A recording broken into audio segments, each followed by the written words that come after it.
Presenting you the Co-Beans Marine Collagen Powder. It has taurine, hyaluronic acid, vitamin A, C, E, biotin, as well as antioxidants like grapeseed and green tea extract. For glass or 100 ml of water, stir until uniform and consume immediately. Taste Daily. Taste the Daily.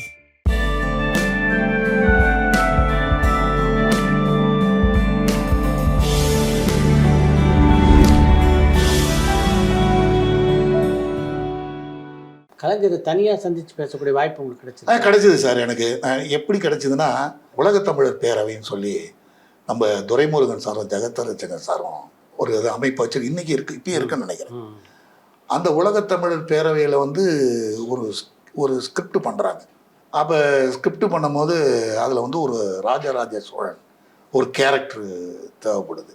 அப்போ நான் சத்யஜோதியில் நம்முடைய ஒரு செய்யார் ரவி, அவர் தான் director.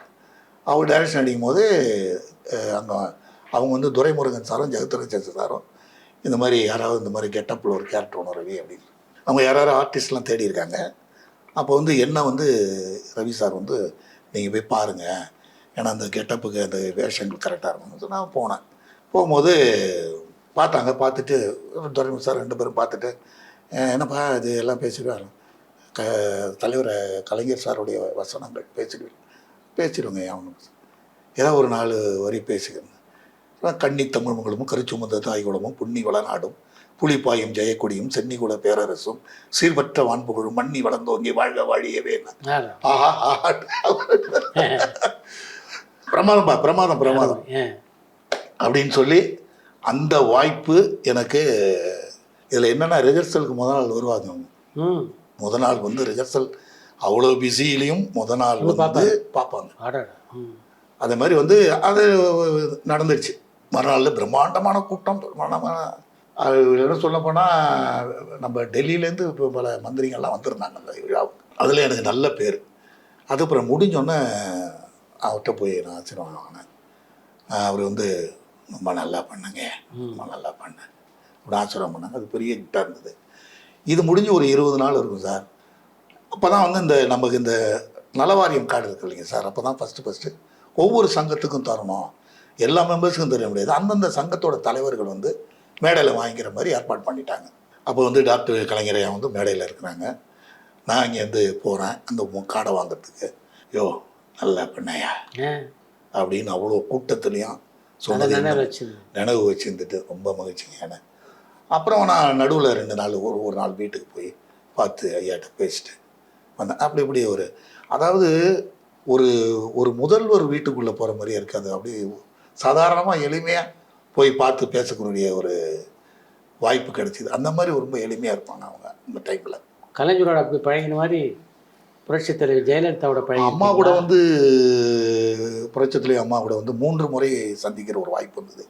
நம்ம எல்லாம் சேர்ந்து நம்ம கூட்டமைப்பு மூலமாக, கூட்டமைப்பில் நம்ம எல்லா சங்கங்களும் சேர்ந்து ஒரு தடவை அவங்க வீட்டுக்கு போய் பார்க்கணும். அவங்க வீட்டில் இருக்கும்போது இது வந்துடுவாங்க. அப்புறம் ஒரே பின்ட்ராப் இந்த சொல்லுவாங்கள்ல, இந்த ஊசி இருந்தால் கூட தத்துங்க அந்த ஒரு நம்ம அம்மா ஒரு டெரராக பார்த்துருக்கோம் இல்லையா சார். அந்த இதுலேயே பிரமிப்பில் உட்காந்துருக்கோம். திடீர்னு கதவு திறந்தது சார். அம்மா நிற்கிறாங்க, எங்களையும் டப்புன்னு எழுந்துச்சு. அந்த மாதிரி நான் இனி என்ன சொல்கிறதுனே தெரியல. டக்குனுங்களாம் வந்தாங்க. அந்த தேர்தல் பணி கிளம்புறாங்க, அவசரம். அந்த நேரத்தில் கூட அந்த கருணுடையெல்லாம் டீ சாப்பிட்டீங்களா, எல்லாம் சாப்பிட்டீங்களா, எல்லாம் சாப்பிட்டீங்களா, அது உட்காருங்கன்னு சொல்லி 10 நிமிஷம் உட்காந்து பரியோடு எல்லாத்தையும் கேட்டுட்டு அதுக்கப்புறம் போயிட்டு வரேன், தேர்தல் பணி கிளம்புறேன், நான் மறுபடியும் எல்லாருடைய தேவைகளையும் பண்ணுறேன் அப்படின்னு ஒரு முறை. 2வது ஒரு முறை ஒரு மீட்டிங்கில் அம்மா பார்த்தேன். 3வது முறை திருச்சி பிரம்மாண்டமான ஒரு கூட்டத்தில் அம்மா பார்த்தேன். அப்போ தான் சொன்னேன், இந்த மாதிரிம்மா அதில் என்ன சார் அது ஒரு பெரிய விஷயம்னா, நான் உங்கள் ஆசியில் சின்னத்திரை நடிகர் சங்க தலைவராக ஜெயிச்சிட்டேம்மா. அவங்க சொன்ன ஒரே பதில், தெரியும் தெரியும் அப்படின்னாங்க. இந்த சின்னத்திரைக்கு என்ன வேணாலும் செய்கிறேன், வாங்க உங்களுக்கு என்ன வேணும் நான் செய்கிறேன்னு சொல்லிட்டு போனாங்க. என்னுடைய வாழ்நாள் அது மறக்க முடியாது சார். அவங்களும் அந்த மாதிரி தான். அரசியலில் சேரணுன்ற எண்ணம் எதனால் வந்து? ஏன்னா எங்களுடைய மாமா வந்து விஎம்சி வரதப்பிள்ளைன்னு சொல்லி திருமலைராயன்பட்டினம் ஒரு ஊர். அந்த ஊரில் அவர் வந்து கிட்டத்தட்ட அவர் மாமா இருந்த வரைக்கும் அவர் தான் மந்திரி, எம்எல்ஏ. அவரை மாரி யாருமே ஜெயிக்க முடியாது. மக்களுக்கு அவ்வளோ தொண்டாற்றக்கூடிய ஒரு மனுஷன். தலைவர் அங்கே காரைக்கால் பக்கம் வந்தாருன்னா மாமா வீட்டில் தான் தங்குவார். அப்போ சின்ன வயசுலேயே தலைவரை போய் பார்க்குற வாக்கியம் எனக்கு கிடைச்சிது. ஏன்னா ஒரு முறை வந்து அந்த தலைவர் வந்து வந்திருக்கப்போ அவருக்கு போய் மாமா சொல்லி நாங்கள் இந்த இடியாப்பம் வாங்குறதுக்காக ஓடி அங்கே போய் வச்சேன். அப்போல்லாம் பார்த்தா அப்படியே பார்த்துக்கிட்டே இருக்கலாம் தலைவர். அப்படி இருப்பார், உங்களுக்கு தெரியாது கிடையாது. அப்படியே பார்த்து அப்படியே பிரமிச்சு நம்ம தினமும் நேசிக்கிற ஒரு மனிதரை பார்த்து எப்படி இருக்கும். அதுலேருந்து அவர் மேலே உள்ள பற்று தான் எனக்கு ஒரு அதிமுக மேலே பாசமாக வந்தது. இப்போ நான் அப்படியே இருக்கேன் சார். எனக்கு என்னென்னா, என்னை பொறுத்த வரைக்கும் சின்னத்திரை நடிகர் சங்கத்திற்கு இன்னும் நிறைய நல்லது நடக்கணும். நம்ம நேசித்து வந்த ஒரு விஷயம், நம்மளால் நேசிக்கப்பட்டு வளர்க்கப்பட்ட ஒரு சங்கம். அதில் வந்து நம்ம வந்து ஃபுல் இன்வால்மெண்ட்டு தான் நான் பண்ணியிருக்கிறேன் இது வரைக்குமே.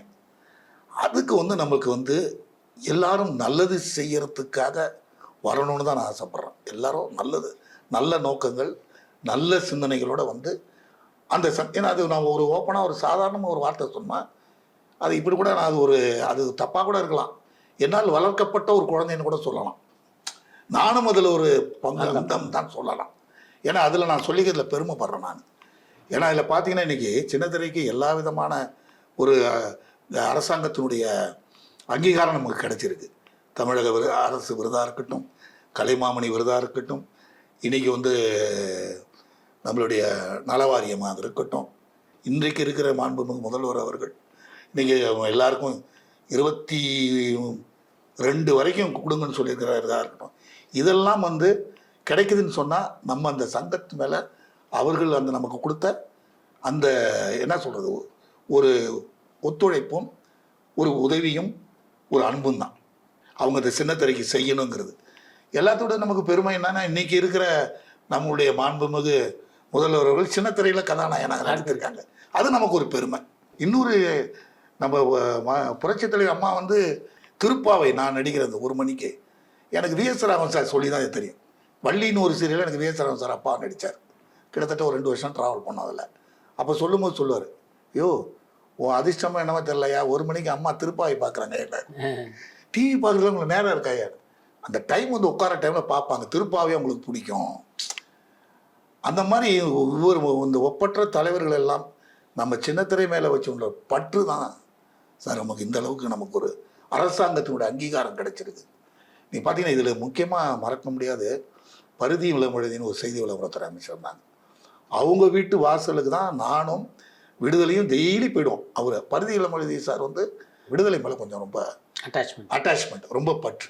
நாங்கள் இது மூலமாக தான் அன்னைக்கு வந்து டாக்டர் கலைஞர் ஐயாவிட்ட வந்து எல்லா விஷயங்களும் கொண்டு போகிறதுக்கு அவர் ஒரு பெரிய, ஏன்னா இந்த இடத்துல நம்ம அதை சொல்லி ஆகும், ஒரு பாலமாக இருந்தார். ஒவ்வொன்றும் கிடைக்கிறதுக்கு அவர்கிட்ட தான் போய் நிற்போம்.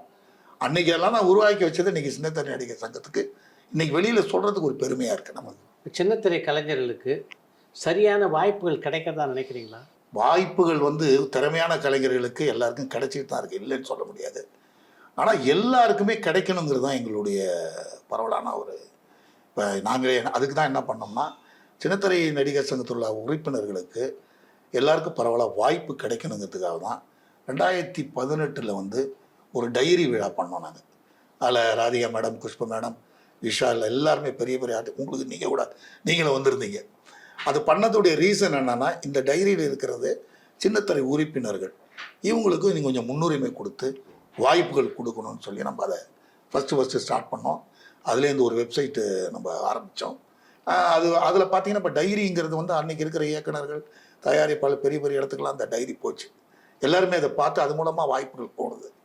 அதுக்கப்புறம் பார்த்திங்கன்னா வெப்சைட், இப்போ நாங்கள் என்ன பண்ணோம் லேட்டஸ்ட்டாக எல்லோரும் இந்த வெப்சைட் மூலமாக இருக்கணும். எல்லாருமே நம்ம எல்லா உறுப்பினர்களையும் ஒரு டைரி போட்டு கிட்டத்தட்ட ஒரு 6-7 வருஷம் ஆகுது.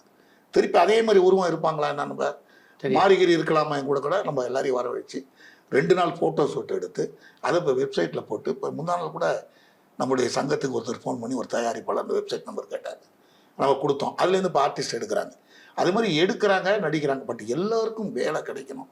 அது வந்து எல்லா தயாரிப்பாளர்களும் நம்ம சங்கத்தில் உள்ளவர்களுக்கு மட்டும் இல்லாமல் தமிழ்நாட்டில் இருக்கிறவங்களுக்கு ஒரு முக்கியத்துவம் கொடுக்கணுங்கிறது இந்த இடத்துல நான் சொல்கிறேன். நிறைய கலைஞர்கள் இருக்காங்க, நல்ல நாடக கலைஞர்கள் இருக்காங்க, நல்ல வசனங்கள் பேசக்கூடிய கலைஞர்கள், அவங்களுக்கெல்லாம் எல்லாரும் ஒரு வாய்ப்பு அளித்து அவங்களுக்கு ஒரு வாழ்க்கையில் ஒளியேற்றணும்னு இந்த இடத்துல நடக்குது. சின்னத்திரை கலைஞருடைய தலைவராக இருக்கீங்க, எப்படிப்பட்ட பிரச்சனைகளை எல்லாம் நீங்கள் எதிர்கொள்ள வேண்டியிருக்கு? நான் எதையுமே பிரச்சனைன்னு எடுத்துக்கிறது இல்லை சார். என்னை பொறுத்த வரைக்கும் என்னென்னா சார், நம்ம வந்து எண்ணம் நலமானால் எதுவும் நலவாங்க மாதிரி என்னுடைய தாட் வந்து ஒரு நல்லதை நோக்கி பயணம் போய்கிட்டே இருக்கும். அதில் விமர்சனங்கள் இருக்கலாம், வந்துட்டு என்ன செஞ்சாருன்னு கூட கேட்கலாம். இப்போ நான் சொன்ன விஷயங்கள்லாம் பார்த்தீங்கன்னா இது எப்பயிலேருந்து போராடிட்டு இருந்தோன்னு உங்களுக்கு தெரியும். ஒவ்வொரு விஷயம் நடந்தது எல்லாமே. இப்போ நான் 2016 வரும்போது என்ன பண்ணேன்னா, நம்மளுடைய மரியாதைக்குரிய ஏசிஎஸ் ஐயா அவர்களை பார்த்து எங்கள் நடிகர் சங்கத்திலோட வாரிசுகளுக்கு ஏதாவது இந்த இன்ஜினியரிங் சீட்டு ஃப்ரீயாக கொடுக்கணும், பிகாம் அந்த மாதிரி சீட்டு. அப்போ சொன்னாங்க, நாங்கள் கேட்கும்போது 5 சீட்டை கொடுத்தாங்க. 2016 இப்போ நம்ம யூனியனில் உள்ள சங்கத்தில் உள்ள வாரிசுங்களுக்கு அது கொடுக்குறாங்க. இப்போ இந்த வருஷம் பார்த்தீங்கன்னா கிட்டத்தட்ட ஒரு 7 பேருக்கு வாங்கி கொடுத்துட்டாங்க. அப்போ 7-8 பேருக்கு வாங்கியாச்சு. 5 பேர் தான் சொன்னாங்க, ஆனால் இன்னும் ஒரு 3 பேருக்கு கொடுத்தாங்க. அது மட்டும் இல்லாமல் சில பேருக்கு 50% அதுவும் பண்ணி தராங்க, 50% பண்ணி தராங்க. இதெல்லாம் ஒரு பெரிய வந்து எனக்கு ஒரு மன நிறைவு.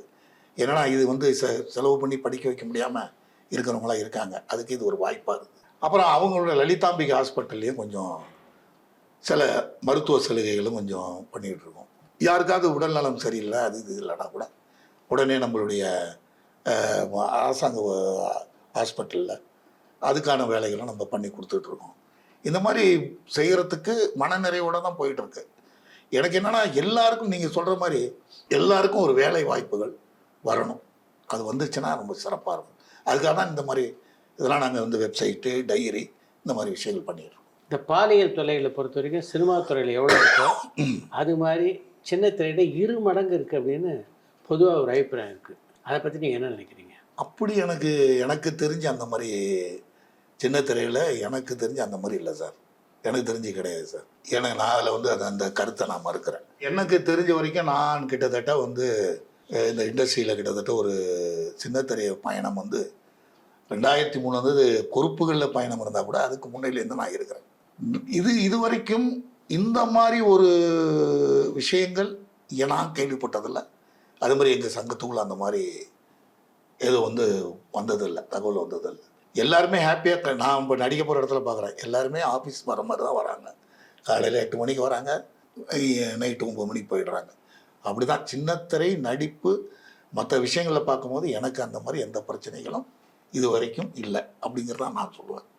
என்னுடைய கருத்து இது. உங்களுக்கு முன்னால் உங்கள் சங்கத்தினுடைய தலைவராக இருந்தவரை அடிப்படை உறுப்பினர்லேருந்தே நீக்கிட்டீங்களே, ஏன்? இது வந்து தனிப்பட்ட முறையில் நான் மட்டும் முடிவு செஞ்ச ஒரு விஷயம் இல்லை. இது செயற்குழுவிலும் தலைவர், செயலாளர், பொருளாளர் மற்றும் செயற்குழுவில் எடுத்த ஒரு முடிவு.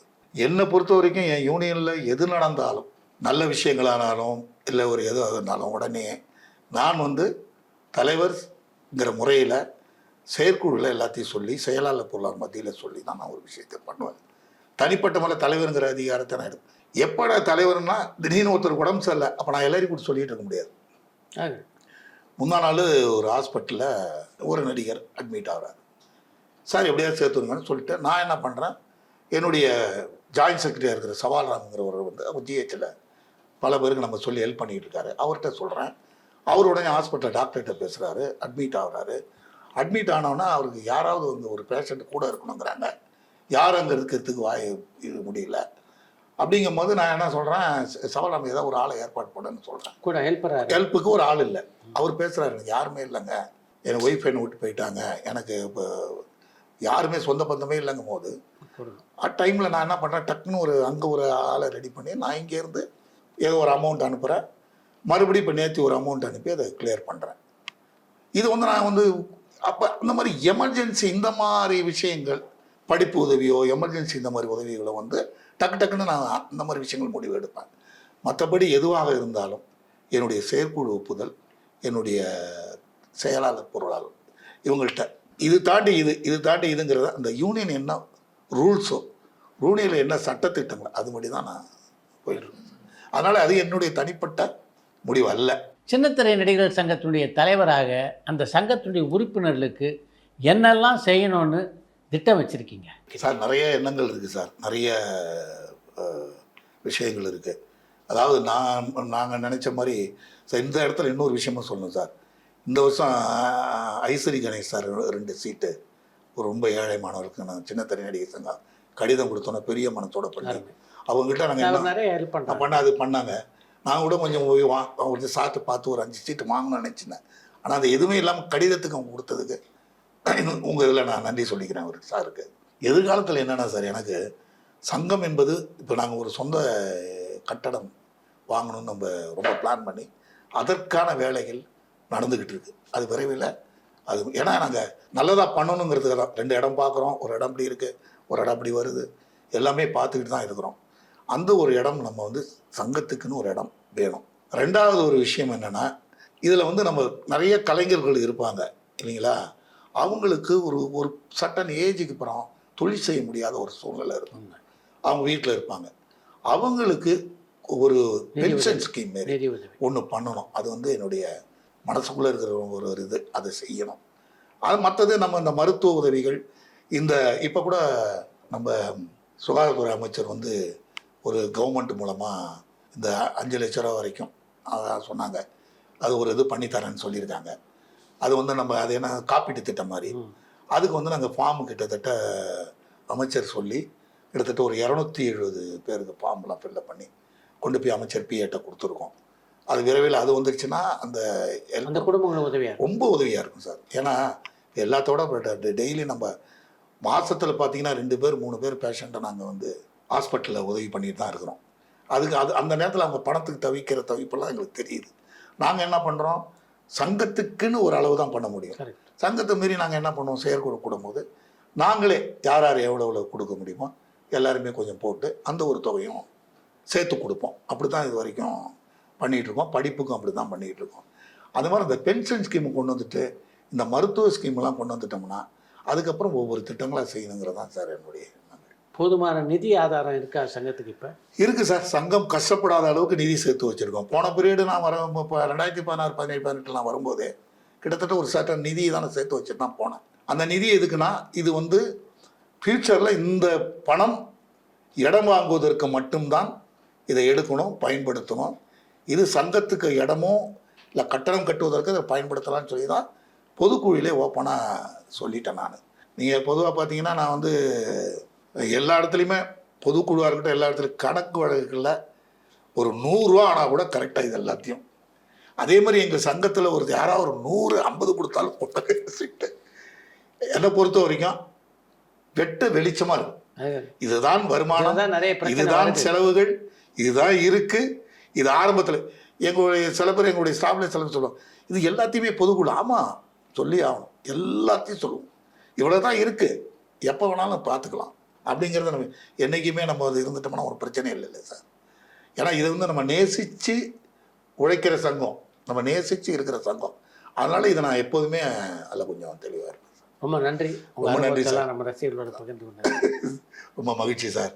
அதாவது உங்கள் கூட நடித்தது எனக்கு மகிழ்ச்சி. உங்களுடைய இன்டர்வியூ நிறைய விஷயங்கள் உங்கள் கூட பகிர்ந்ததுக்கு எனக்கு மனசு ரொம்ப சந்தோஷமாக இருக்குது. அதனால் எனக்கு என்னென்னா, என்னுடைய வாழ்நாளில் நான் ஒரே ஒரு விஷயம் தான் வச்சுருக்கேன் மனசுக்குள்ளே, யாரையும் புண்படுத்துவதோ நல்லது உங்களுடைய மனதை காயப்படுத்துவதோ என்றைக்குமே அது நம்ம இருக்கக்கூடாது. நான் இருக்கிறேன், அதில் கொஞ்சம் முடிஞ்ச அளவுக்கு முயற்சி பண்ணுறேன். நல்லது. ஏதோ நம்மளும் மனுஷன் தானே, திடீர்னு இடத்துல கோவம் வந்திருக்கோம். பட் ஆனால் அது இல்லை, முடிஞ்ச அளவுக்கு அதை மாற்றுறதுக்கு அதை முயற்சிக்கிட்டு இருக்கேன். அதனால தான் நான் வந்து சில பேர்களை அது சட்ட ரீதிப்படி அது போகட்டும், இது ஒருபடி நம்ம போவோம். நன்றி. நன்றி, வணக்கம் sir. Taste Daily. Taste the Daily. பரபரப்பான சினிமா செய்திகள், நட்சத்திரங்களின் பேட்டிகள், சினிமா வரலாறு ஆகியவற்றை பார்க்கவும் படிக்கவும் உங்களுக்கான இணையதளம் tourandtalkies.co.